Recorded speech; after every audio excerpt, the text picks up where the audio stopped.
Hello friends, welcome to Karthika Ravi life style channel. இன்றைக்கி நம்ம பார்க்க போகிறது எல்லோரும் எதிர்பார்த்துட்டு இருந்த பீமா கோல்டோட 0% வேஸ்டேஜ் ஆஃபர் தான். சாட்டர்டே சண்டே 2 டேஸ் மட்டும்தான் அனௌன்ஸ் பண்ணியிருக்காங்க. இன்றைக்கி வந்து கோல்டு ரேட்லேருந்து 22 கேரட்டுக்கு வந்து 457 ரூபா லெஸ் பண்ணி 12,418 ரூபா தான் போட்டிருக்காங்க. 18 கேரட் கோல்டு வந்து 835 ரூபா லெஸ் பண்ணி 9,699 ரூபாய்க்கு செல் பண்ணிகிட்டு இருக்காங்க. சில்வர் ரேட் வந்து 220 ரூபாய்க்கு போட்டிருக்காங்க.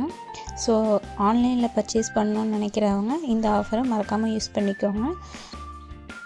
அதோட ப்ராடக்ட் செலக்ட் பண்ணும்போது அந்த ப்ராடக்ட்டுக்கு கீழே லெஸ் பண்ணியிருக்காங்களா, ஆஃபர் போட்டிருக்காங்களான்னு பார்த்துட்டு ஆர்டர் போடுங்க. இல்லைன்னா அந்த ஜுவல்ஸ்க்கு வந்து ஆஃபர் கிடையாது. இந்த மாதிரி சில ப்ராடக்ட்ஸில் வந்து ஸ்ட்ரைக் அவுட் பண்ணாமல் இருக்கும். அதை நீங்கள் செலக்ட் பண்ணிங்கன்னா வேஸ்டேஜ் பே பண்ணுற மாரி இருக்கும். சப்போஸ் ஆர்டர் கொடுத்துட்டு கேன்சல் பண்ணிங்க அப்படின்னா 1.8% வந்து அவங்க டிடெக்ஷன் பண்ணிவிட்டு தான் மீதி பேலன்ஸை வந்து உங்கள் அக்கௌண்ட்டில் போடுவாங்க. ஓகே ஃப்ரெண்ட்ஸ், இந்த சேனல் உங்களுக்கு பிடிச்சிருந்தா சப்ஸ்கிரைப் பண்ணுங்கள், ஷேர் பண்ணுங்கள், லைக் பண்ணுங்கள். Thank you so much.